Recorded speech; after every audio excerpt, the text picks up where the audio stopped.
everyone, what is up? Welcome back to my channel. For today's video, we are going to be talking about overhyped makeup products I don't love.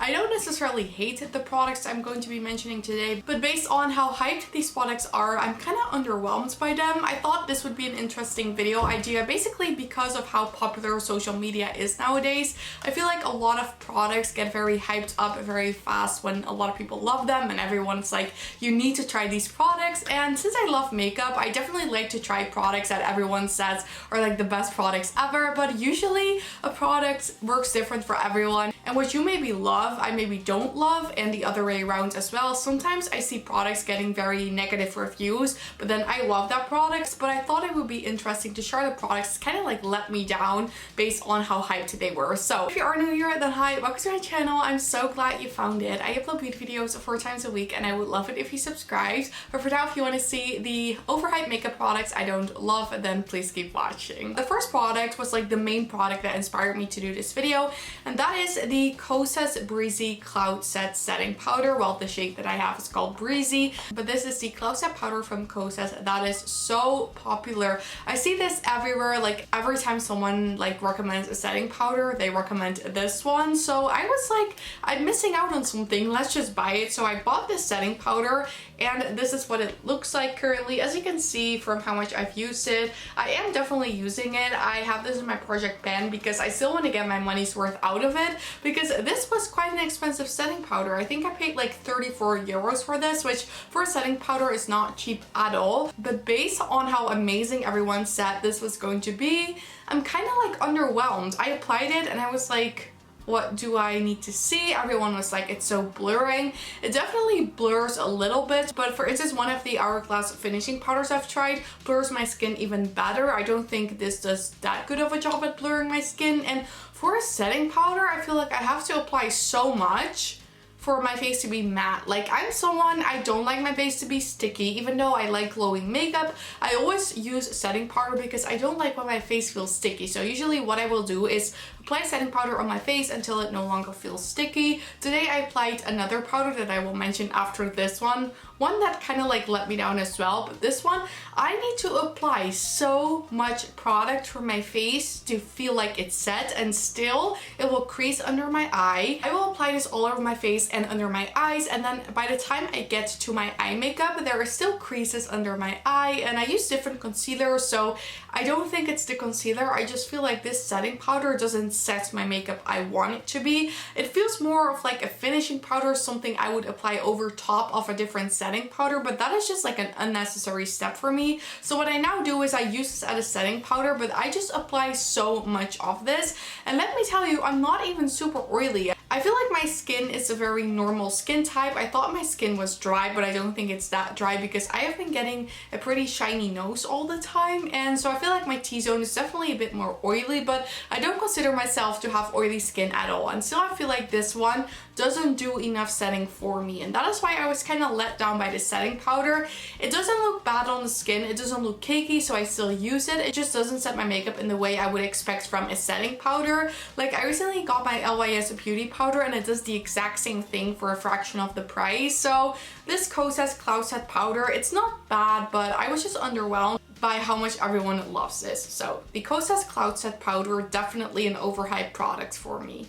And then, like I said, I would mention another setting powder, and this is basically the exact same story, but then this one is from Saie Beauty. This is the Saie Airset Radiant Loose Setting Powder, and this is the setting powder I'm wearing today. I don't think this is a bad setting powder whatsoever, but same story with the Kosas. For how much product you get and how much it costs, I don't think it necessarily does a lot for my skin. I like that this one is a loose powder because then it's easier to apply a lot to my face. I just put quite a lot in my cap and just like really swirl my brush in there, so my brush is nice and covered with the setting powder, and then I just go all over my face. But still, with this one and the Kosas, it still creases under my eye if I don't apply enough powder there, and the finish on the skin doesn't look that better than a lot of other other powders I've tried in the past. You know, back in the day I always used to use the Essence setting powder. I think that was like 2 or 3 euros. It was so affordable, and I sort of feel like that did the exact same thing for my skin. Sure, this doesn't look as white on the skin or as like matte, but still, I don't think any of these two powders I just mentioned are like anything unique.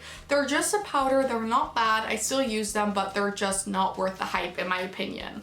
Then next I want to talk about a concealer. This is the Dior Backstage Flash Perfector Concealer. I feel like it does exactly nothing for my skin after a few hours. So when I apply this to my face, it looks really pretty. It makes my under eyes look nice. The coverage is decent. I wouldn't say it has that great of coverage, but I mean, it's fine. It works for me. I don't have super dark circles under my eyes, so I feel like it looks fine, but I feel like this fades really fast throughout the day, and maybe it's just me, but I just feel like after a few hours this does not look that good anymore on my skin. I'm sort of feeling my concealer has disappeared. I'm seeing like my skin show through, and it's just not really a concealer that is worth the price in my opinion. For the price point, I have definitely tried better concealers. I'm currently looking for a new one because this one, even though I like it, I'm kind of disappointed by this one every time I use it. When I tried it the first time, I thought I loved it, but then the second time I didn't love it as much anymore, and it sort of went downhill from there.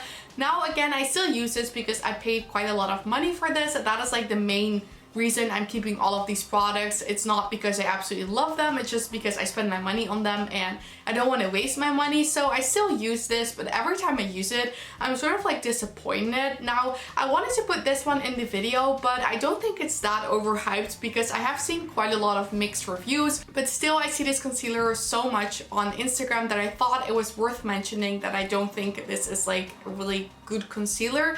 It's not bad. Like if I would have paid 5 euros for this, it's not bad at all, but considering it is around 30 euros, definitely too expensive for what it is. And also the shade that I have is a little bit too deep for me. It still works, but it doesn't like do a lot for my under eyes. So this is the Dior Backstage Flash Perfector Concealer that I think is overhyped as well. Then the next product I don't really love as well, and I'm kind of sad because I really wanted to love this. This is the Rare Beauty bronzer stick. I have mine in the shade Happy Soul, and I'm thinking the shade that I have is sort of the reason why I'm not the biggest fan of this.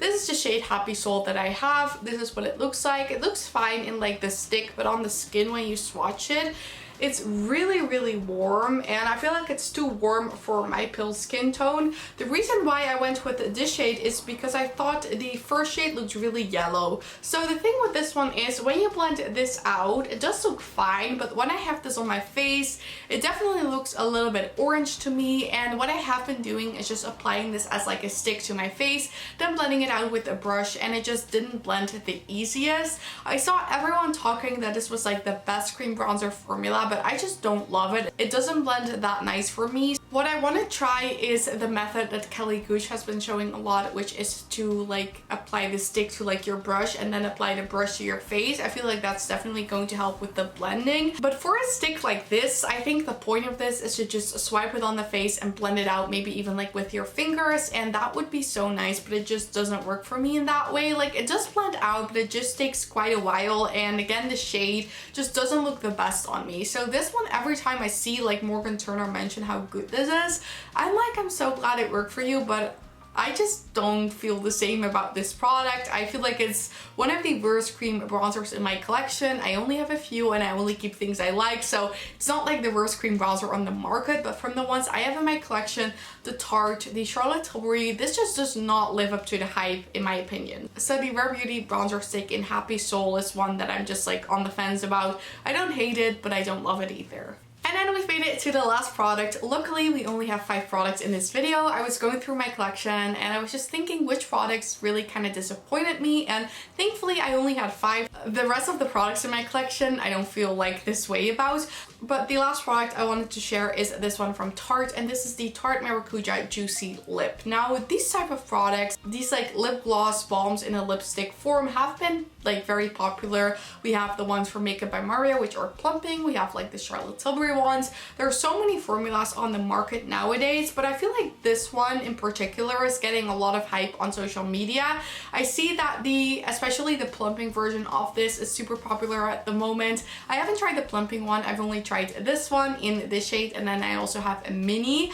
I don't think this is a bad product, but from the other two I just mentioned, the Makeup by Mario and the Charlotte Tilbury, I feel like this is the worst one from the three. That is because I feel like the formula of this one is really quite thick. It doesn't feel sticky on the lips, but it feels thick on the lips. And what I love about the Charlotte Tilbury and the Makeup by Mario ones is that you're getting the gloss, you're getting the hydration, but it doesn't feel like you're wearing like a heavy gloss. And with this one, it sort of feels like you're wearing a heavy lip gloss. I don't hate this. I do like the effects it gives to my lips. I think it's pretty, but for how much it cost, thankfully I got this in like a Tarte Build Your Own kit, so I only ended up paying like 10 euros for this. But for how much it is, I think it's around 22 or something. I just think there are better formulas on the market. I would rather save 10 more euros to get the Charlotte Tilbury one, because that one is just a lot more comfortable on the lips, and the Makeup by Mario one I love as well. But this one, I like the idea, but it feels really thick on the lips, and I'm just not the biggest fan of this. I'm still wearing it. I think I'm just going to keep this in my purse because it's nice to reapply throughout the day, and it does make your lips feel somewhat hydrated. But like I said, like for how much it costs, I just feel like it feels a little bit too heavy on the lips. So the Tarte Maracuja Juicy Lip I like, but I'm not like the biggest fan of. I do want to try the plumping version though and see if that is anything to write home about, because for now I'm just kind of indecisive on what I think of this. Okay everyone, then this is it for the overhyped makeup products I don't love video. I hope you guys enjoyed watching. Let me know what you thought of the products I just mentioned. Do you actually love them and think they're worth the hype, or do you feel the same way as I do of these products? I always love to know your opinion as well. And also let me know in the comment section what is a makeup product that you think it's not worth the hype. I would love to know that too. And if you did enjoy this video, then I would absolutely love it if you gave it a thumbs up. Don't forget to subscribe and turn on the notification bell if you don't miss any of my videos. All of these things would help me so much with my channel, and I'd really appreciate it. But with that said, and thank you guys all so much for watching. I really hope you have an amazing day, and I really hope to see you in my next video.